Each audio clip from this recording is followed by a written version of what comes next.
साला 24 घंटा बिजली दे रहे हैं हम, लेकिन बिजली बिल आखिर उठ काट के रहा है। साला बिजली बिल आपको जमा करने का नाम करना पड़ेगा और बिजली बिल सबको भरवाना पड़ेगा लगता है। चलो आते देख। सब मैं कैसे सेंड कर दिया बिजली का। हाँ बट कल होगा तनु जाओ, ऐसी बिजली बिल कोई नहीं भरता, तुम्हें बिजली नहीं करनी चाहिए। जाओ लगो में घर बिजली नहीं चलतो, अंधेरे में रहल पड़तो। मजे सब अंदर मले जान लावड़ा मुझे खराब करो हां सर। हां बना बताओ।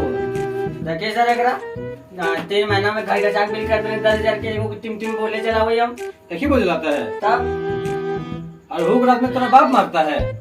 हाँ तनी मनी सर तनी मनी भोसड़ी वाले तब नहीं 24 घंटा लाइन देते हुए कि बिजली बिल नहीं उठता है सबका। हाँ गनियम घंटा कर देंगे भोसड़ी वाला तुमका।